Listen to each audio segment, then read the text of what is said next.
Bom, gente, após a publicação do vídeo de ontem, como eu havia dito, Trump fez o seu pronunciamento e apresentou uma lista com cerca de 200 países, impondo tarifas comerciais diferenciadas para eles.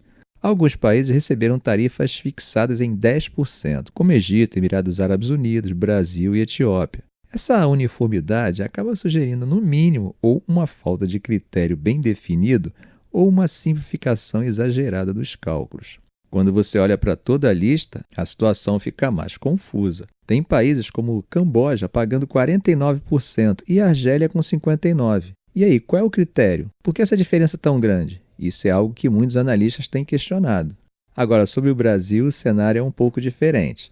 Trump colocou o Brasil no grupo dos que foram tarifados em 10%, junto com o Reino Unido e a Austrália. Para a gente, isso até parece um alívio quando você compara com países que estão pagando muito mais. Só que aí vem a questão, afinal os Estados Unidos têm um superávit enorme com o Brasil. Na verdade, é o terceiro maior superávit com qualquer país no mundo. Ou seja, gente, o Brasil compra muito mais dos americanos do que vende para eles. Quer dizer que, no final das contas, nessa relação comercial, entra mais dinheiro brasileiro nos Estados Unidos do que dinheiro dos Estados Unidos no Brasil. Em outras palavras, gente, não faz sentido aplicar tarifas em cima de um parceiro que é tão vantajoso para eles. A sensação que fica é que essas tarifas são, no mínimo, arbitrárias, né? Olha só esses exemplos. Montserrat, 26%, Madagascar, 47%, Mianmar, 44%. Esses números parecem soltos, quase aleatórios, sem refletir um cálculo econômico detalhado. Tem mais, gente. Além dessa decisão de Trump, está incluída uma tarifa adicional de 25% sobre veículos automotivos importados. Quem é mais impactado? México e Canadá. Só que esses dois países, assim como a Rússia, foram deixados de fora dessa lista divulgada ontem. Está claro que a intenção é proteger a indústria automotiva dos Estados Unidos. Mas é aquela coisa, quando você aperta de um lado, solta de outro. Até empresas americanas estão protestando, como a Tesla, que depende da importação de componentes automotivos. Sim, é isso mesmo, você ouviu direito. A Tesla de Elon Musk, que geralmente é até próximo do governo, já se manifestou contra essa política.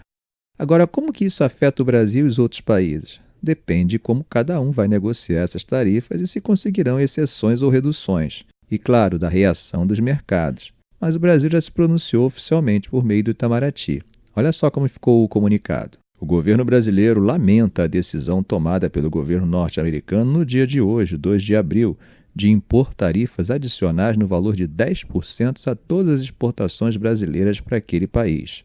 A nova medida, como as demais tarifas já impostas aos setores de aço, alumínio e automóveis, viola os compromissos dos Estados Unidos perante a Organização Mundial do Comércio e impactará todas as exportações brasileiras de bens para os Estados Unidos. Segundo dados do governo norte-americano, o superávit comercial dos Estados Unidos com o Brasil em 2024 foi da ordem de 7 bilhões somente em bens. Somando bens e serviços, o superávit chegou a 28,6 bilhões no ano passado. Trata-se do terceiro maior superávit comercial daquele país em todo o mundo.